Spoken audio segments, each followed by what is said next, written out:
আজকের দিনটি আমাদের জন্য খুবই আবেগঘন এবং মানবিক দায়িত্ববোধে ভরপুর ছিল।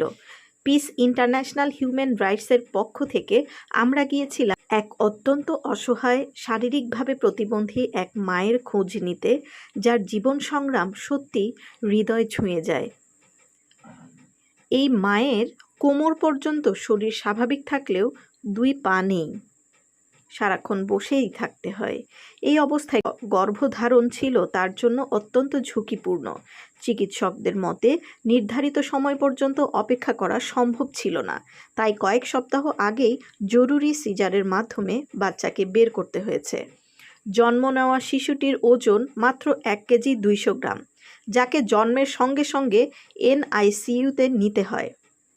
প্রথম যে হাসপাতালে রাখা হয়েছিল সেখানে প্রতিদিনের খরচ ছিল প্রায় 10,000 টাকা, যা মা মেয়ে অর্থাৎ মা ও নবজাতকের পরিবারের জন্য বহন করা অসম্ভব।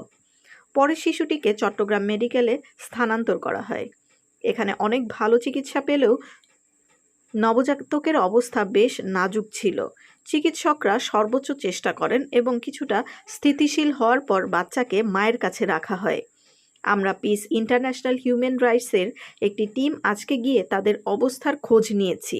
মায়ের সাথে কথা বলেছি, নবজাতকের অবস্থা দেখেছি এবং দায়িত্বপ্রাপ্ত ডাক্তারদের সাথে বিস্তারিত আলোচনা করেছি। আমাদের সংগঠনের পক্ষ থেকে আমরা যা কিছু সাহায্য করা সম্ভব তা করেছি। তবে এখানেই সমস্যার শেষ নয়।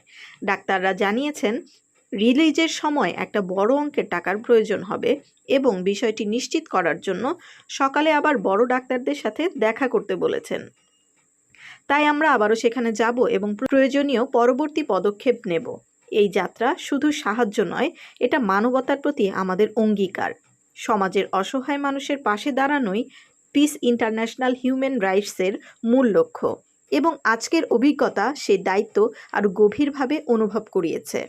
আমাদের জন্য দোয়া করবেন যেন আমরা আরও শক্তি, সামর্থ্য ও মনন পাই মানুষের পাশে দাঁড়ানোর। পিস ইন্টারন্যাশনাল হিউম্যান রাইটস যেন সারা জীবন মানবতার কল্যাণে কাজ করতে পারে। একটি অসহায় মা ও তার নবজাতকের সুস্থতার জন্য দোয়া করবেন।